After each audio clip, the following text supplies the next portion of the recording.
नमस्कार। अभिवादन स्वीकार करें रामचंद्र मौर्य का। हमारे चैनल में आपका स्वागत है। साथियों, वीडियो शुरू करने के साथ ही आपसे एक निवेदन है कि आप हमारे चैनल को सब्सक्राइब करें, लाइक करें और शेयर करें। सब्सक्राइब के सामने की बटन जो घंटी है उसे जरूर दबाएं ताकि हम कोई भी वीडियो अपलोड करें तो वो तुरंत आपको मिल जाए। किसान आंदोलन लगता है अब अपने मुकाम पर पहुंच चुका है। किसान आंदोलन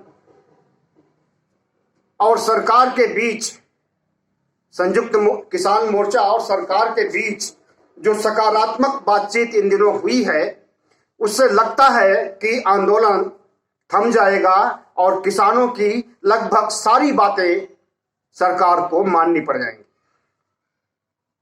3 काले कानून तो पहले ही वापस ले लिया था, संसद ने अपनी मुहर लगा दी और राष्ट्रपति ने उस पर हस्ताक्षर भी कर दिए और अब वो कानून रद्दी की टोकरी में जा चुका है। बाकी किसानों की 5 मांगें थी और जिस पर सरकार गंभीरतापूर्वक विचार कर रही है, और उसमें से भी 3 कानूनों को उसने पूरी तरह से मान लिया है। 2 कानून या कहें कि 3 कानून और बाकी हैं जिस पर आत्ममंथन चल रहा है, सरकार की ओर से भी और किसान नेताओं की ओर से भी। उस पर भी सकारात्मक पहल चल रही है। दोनों पक्षों ने अपनी हठधर्मिता छोड़ करके लचीलेपन का परिचय दिया है और ये जरूरी था। बगैर लचीलापन दोनों तरफ से हुए किसी भी समस्या का समाधान नहीं था। न तो किसानों की हठधर्मिता जिद और न सरकार की हठधर्मिता जिद और फासिज्म। तो सरकार बहुत झुक गई है और किसानों के सामने आत्मसमर्पण की मुद्रा में है। यह तो उसी दिन हो गया था और उसके संकेत मिल गए थे 19 नवंबर को, जिस दिन प्रधानमंत्री एकाएक दूरदर्शन पर प्रकट होते हैं और राष्ट्र के नाम संदेश देते हुए 3 काले कानून वापस लेने की घोषणा करते हैं। उसी दिन से अच्छे संकेत मिल रहे हैं, लेकिन बीच बीच में अपनी आदत के मुताबिक भारतीय जनता पार्टी के नेताओं ने और उनके कुछ चुनिंदा सांसदों ने जिस तरह से माहौल को गंदा करने का फिर से काम किया था, अब उस पर भी रोक लग गई है। लगता है कि आला कमान ने उनकी भी बोलती बंद कर दी है, चाहे वो सत्यपाल मलिक हो, चाहे वो योगी या अन्य जो है नेता हो। अब वे किसानों के खिलाफ या उनके कोई भी नेता किसानों के खिलाफ आग उगलते हुए नजर नहीं आएंगे। तो साथियों, कैसे सकारात्मक पहल हुई और कैसे मोदी सरकार को झुकना पड़ा, इसके लिए हमें 1 साल पहले चलना पड़ेगा। 1 साल पहले जब तीनों कृषि कानून संसद में चोर दरवाजे से लाए गए थे, अध्यादेश के रूप में लाए गए थे और विपक्ष की सहमति के बिना उस पर अमल किया गया था और उस विधेयक को कानून बनाया गया था, तो उस समय लोकतंत्र तार तार हो रहा था। संवैधानिक परंपराओं का निर्वहन नहीं किया गया, न तो इस पर चर्चा की गई और न इसे सिलेक्ट कमेटी को भेजा गया। सिलेक्ट कमेटी संसद में होती है जिस पर कोई भी कानून बनने के पहले वो गंभीरता से आत्ममंथन करती है, चिंतन करती है, उसके बाद सरकार को सलाह देती है कि इस पर कानून बनाया जा सकता है। लेकिन वो सिलेक्ट कमेटी को भी नहीं भेजा गया। सबसे पहले तो इसकी मूल अवधारणा ही गलत थी 3 कानूनों की, जिससे कि इतना बड़ा विवाद खड़ा हुआ और साल भर तक धरना प्रदर्शन रैली सब कुछ चलता रहा और 750 किसानों की मौतें भी हुई। मूल अवधारणा यह है कि खेती किसानी कृषि को राज्य के दायरे में संवैधानिक तौर पर रखा गया है। इस पर कानून बनाने का हक केंद्र सरकार को नहीं है, लेकिन वहीं से ये सरकार जुल्म ढाना शुरू की, असंवैधानिक कार्यों की शुरुआत की और उसका अंजाम आज आपने देख लिया कि जो जो भी इन्होंने गतिविधियां की थी कानून के खिलाफ, तो इन्हें अच्छी तरह से किसानों ने, किसान नेताओं ने, किसान संगठन ने पटकनी दी है। और अब ये इस तरह के कानून और इस तरह के विवादित चीजें लाने के पहले 10 बार सोचेंगे। तो साथियों, किसानों में और सरकार में जो इस बीच कुछ दिनों में प्रगति हुई है, वैचारिक प्रगति हुई है, समझौते हुए हैं, कुछ उसका डिटेल हम आपको देना चाहेंगे। सबसे पहले तो 3 काले कृषि कानूनों के बारे में जान लीजिए कि इस पर ये संसद में पेश किए गए और संसद में बगैर चर्चा हुए, राज्यसभा में कुछ देर के लिए चर्चा हुई थी जो कि पर्याप्त नहीं थी, बगैर चर्चा हुए और इसे राष्ट्रपति के पास भेज दिया गया। राष्ट्रपति ने इस पर हस्ताक्षर कर दिया और अब ये कानून, पहले विधेयक थे, फिर कानून बने और अब ये फिर रद्दी की टोकरी में जा चुके हैं राष्ट्रपति के साइन के बाद, हस्ताक्षर के बाद। अब रही बात किसानों की अन्य मांगे, तो उस पर भी सरकार गंभीरतापूर्वक विचार कर रही है और संयुक्त किसान मोर्चा भी लचीला रुख अपनाते हुए सरकार से बातें कर रहा है और संवाद की स्थिति अब सरकार और किसान मोर्चा के बीच बन चुकी है, जो पहले नहीं थी, 1 साल से नहीं थी। किसान और सरकार के बीच में कोई भी कम्युनिकेशन नहीं था, कोई भी संवाद नहीं था, लेकिन अब वो संवाद बराबर हो रहा है और सरकार को पहल करनी पड़ रही है। अब इसकी वजह क्या है ये भी आप जान लीजिए। अभी 13 राज्यों के उपचुनाव के नतीजे आए हैं और 3 लोकसभा सीटों के नतीजे आए हैं, जिसमें से भारतीय जनता पार्टी को सिर्फ 1 लोकसभा सीट पर विजय मिली है और 13 विधानसभाओं में 2 विधानसभाओं में तो बिल्कुल सुपड़ा साफ। मध्य प्रदेश में भी थोड़ी सी सफलता मिली है, बाकी वहां से भी सुपड़ा साफ।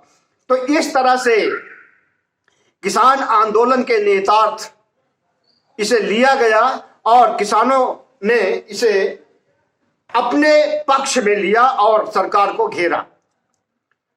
दूसरी बात, ये तो रही 13 राज्यों के उपचुनाव की बात, लेकिन सिर्फ इतने से सरकार नहीं डरी। आने वाले 5 राज्यों के चुनाव उसके सिर के जंजाल बन गए और अगर इन 5 राज्यों में सरकार की बुरी तरह से हार होती तो निश्चित रूप से 2024 में भारतीय जनता पार्टी की सरकार नहीं बन सकती थी। खास करके उत्तर प्रदेश को। उत्तर प्रदेश एक ऐसा राज्य है जहां से 80 सीटें आती हैं और 80 में से 71 पर भारतीय जनता पार्टी वर्तमान समय में काबिज है।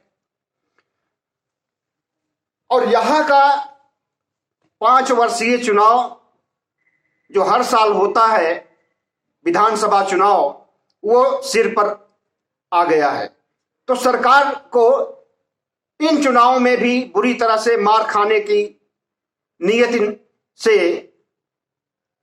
किसानों से समझौता करना पड़ा था, क्योंकि पश्चिमी उत्तर प्रदेश में तो बुरी तरह से इनकी हार होती। रही बात हरियाणा की, पंजाब में भी चुनाव हो रहा, हरियाणा में तो नहीं हो रहा है, पंजाब में भी चुनाव हो रहा।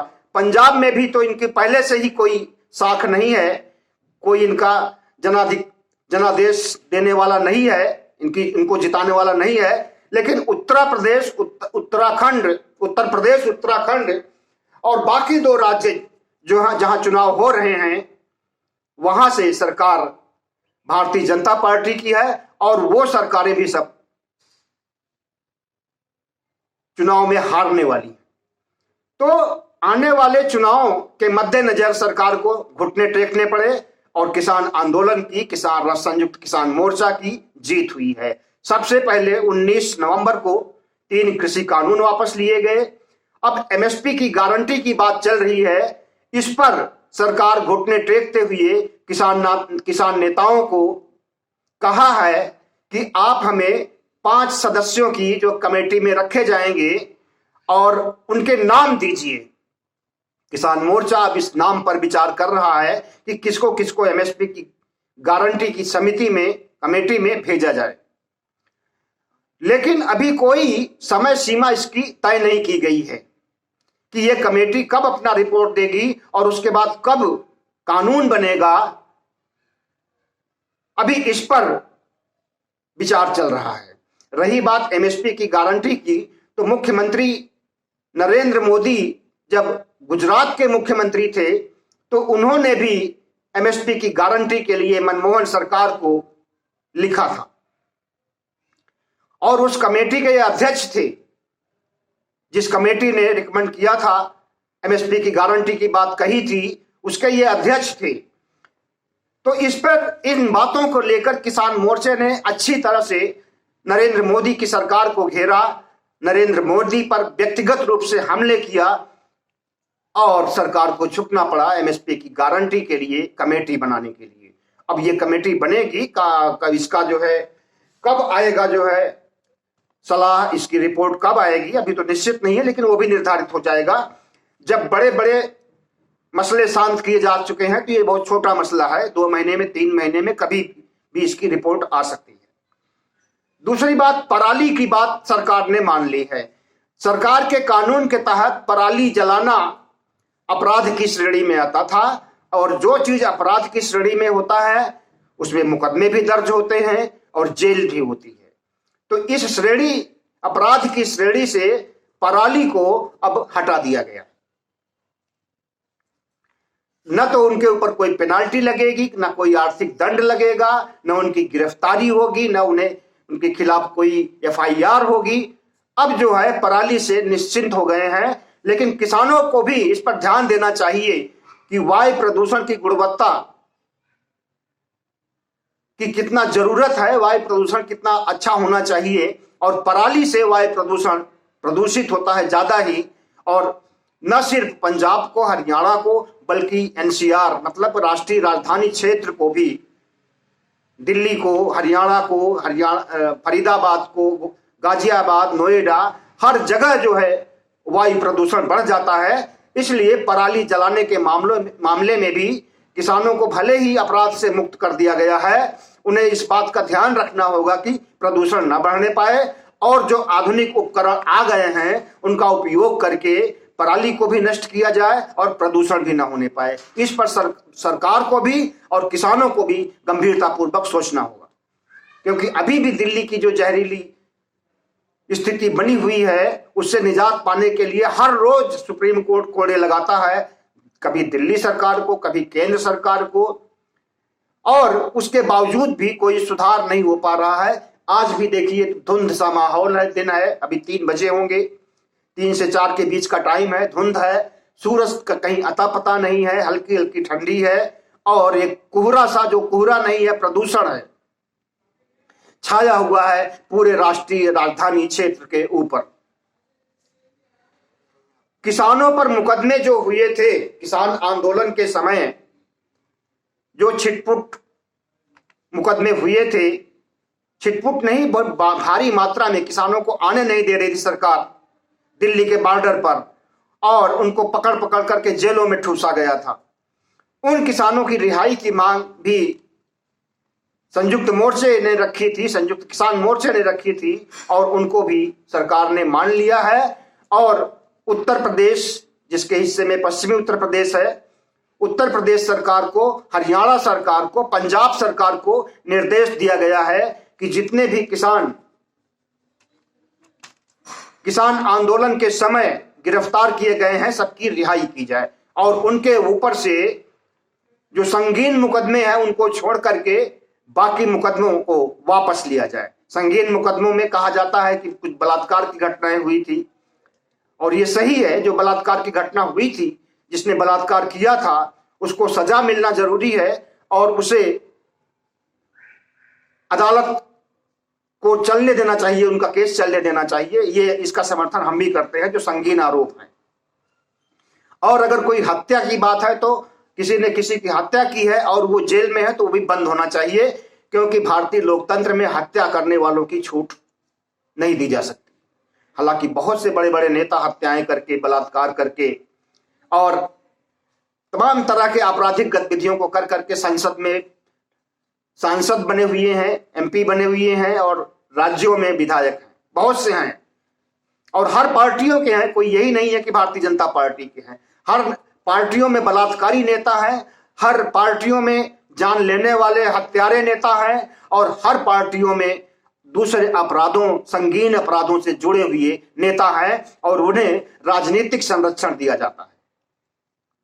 जब तक वो विधायक या मंत्री रहेंगे उनके खिलाफ अदालत कोई कार्रवाई नहीं करेगी, न तो उन्हें कोर्ट में बुलाया जाएगा, न उन पर मुकदमा चलेगा और न कोई निर्णय सुनाया जाएगा। अब ऐसा क्यों होता है ये तो सरकार जाने और न्यायालय जाने, लेकिन हम आम आदमी जैसे लोग जो कि इन नेताओं से आए दिन प्रताड़ित होते रहते हैं, बहन बेटियों का ये बलात्कार करते हैं, इनसे निजात देने के लिए जो व्यवस्था सरकार में चल रही है ये व्यवस्था सही नहीं है। इस पर भी सरकार को गंभीरतापूर्वक सोचना चाहिए। किसानों पर मुकदमे अब वापस हो जाएंगे, जल्दी ही वापस हो जाएंगे, प्रक्रिया शुरू हो गई है।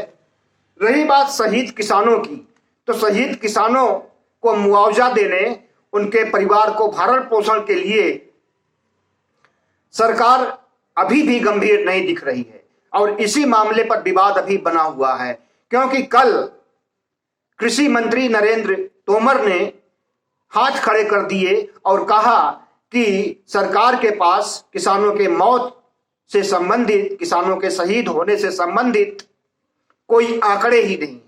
जब आंकड़े नहीं है तो हम किसको मुआवजा देंगे और किसके परिवार का के भरण पोषण के लिए हम सकारात्मक प्रयास करेंगे। लेकिन अब इस पर विपक्ष भी आ गया है, अड़ा हुआ है और किसान नेता तो अड़े ही हैं। किसान नेताओं का कहना है, खास रूप से संयुक्त किसान मोर्चे के नेताओं का कहना है कि किसानों पर अगर आंकड़े नहीं हैं तो वो आंकड़े हम देंगे, क्योंकि हमारे बीच से किसान मरे हैं और हम पंजाब, हरियाणा, पश्चिमी उत्तर प्रदेश के घर घर में संपर्क करके उनके आंकड़े जो 700 या 750 के बीच में जो भी आंकड़ा हो, जितने लोग मरे हैं उनके आंकड़े संयुक्त किसान मोर्चा देने के लिए बात कह दी है। अब इस पर सरकार कितना अमल करती है ये तो देखने की बात है।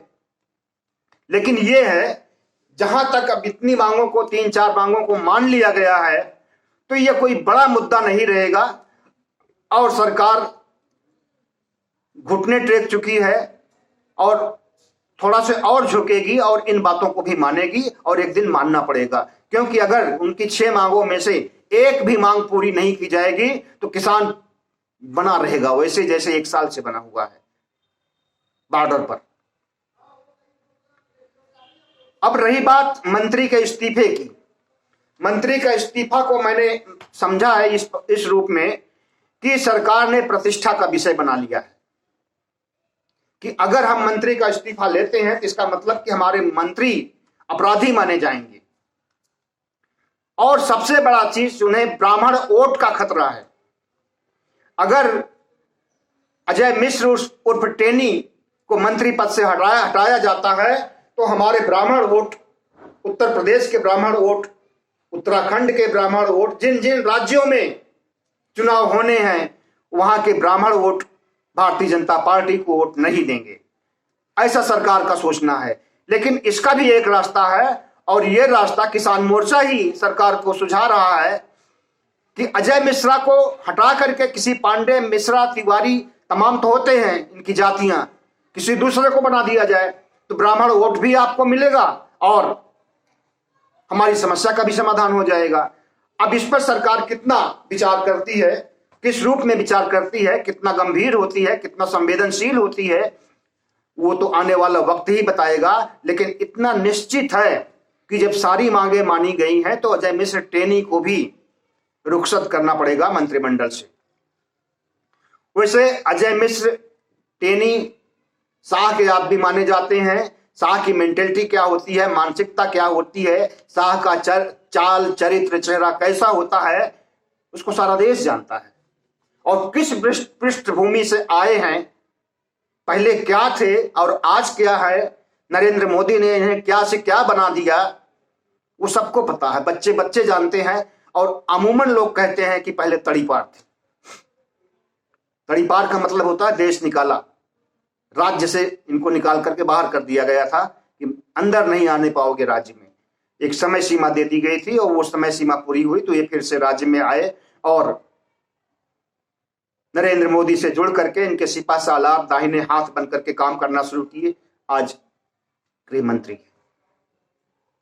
तो साथियों, मंत्री का इस्तीफा भी देर सबेर होना ही होना है। और लेकिन इस किसान आंदोलन का जो स्थगित होने जा रहा है, समाप्त होने जा रहा है, इससे कम से कम 3 संदेश निकल करके सामने आए हैं। पहला, सरकार की हठधर्मिता नहीं चलेगी। कानून के मामले में, कानून बनाने के मामले में अब सरकार वैसी हठधर्मिता नहीं दिखाएगी जैसे पहले दिखाया करती थी, या लॉकडाउन के समय जब 3 कृषि कानूनों को लाया गया था उस तरह से दिखाई थी। अब इसे जनता में ले जाना पड़ेगा, वहां से राजशुमारी करनी पड़ेगी, तब कोई कानून बनाना होगा। दूसरे, सीएए एनआरसी भी एक राष्ट्रीय स्तर का आंदोलन बन रहा था, लेकिन कोरोना के आ जाने से रुक गया था, सरकार को भी रुकना पड़ा था और आंदोलन भी रुक गया था। वो आंदोलन फिर से शुरू होगा और सीएए एनआरसी को भी वापस करा करके इस देश की जनता मानेगी। कोई बड़े कानून बनाने के पहले सरकार 3 बार सोचेगी, गंभीरता पूर्वक सोचेगी। और जिस तरह से हठधर्मिता और नरेंद्र मोदी का अपना एक रुतबा चलता था, अब वो रुतबा और वो धौंस अब वो नहीं चल पाएगी। कारपोरेट को ज्यादा तरजीह दी जाती थी, देश की पब्लिक को कम तरजीह दी जाती थी। कारपोरेट के लोन को, उसके कर्ज को माफ कर दिया जाता था और किसानों की बुरी हालत बनी रहती थी। इनका किसानों का कर्ज नहीं माफ किया जाता था, किसानों को आत्महत्या करनी पड़ती थी, अभी भी करनी पड़ रही है। अभी भी आए दिन किसान आत्महत्या करते हैं कर्ज में होने के साथ साथ। तो अब सरकार की तानाशाही और कारपोरेट की जो पहल बढ़ी हुई थी, कारपोरेट का जो आत्मविश्वास बढ़ा हुआ था और देश पर कब्जा करता जा रहा था और जो मर्जी वो सरकार से करा लेने के लिए सोचता था और करा भी लेता था, उस पर भी रोक लगेगी। देखना है किसान आंदोलन खत्म होने के बाद अपनी शर्तों पर किसान कितना अड़े रहते हैं और सरकार कितना उस पर सीरियस रहती है। अगर ढुलमुल नीति अपनाई जाएगी जैसा कि इनके मंत्री नेता बोल रहे हैं तो निश्चित रूप से फिर से शुरू होगा।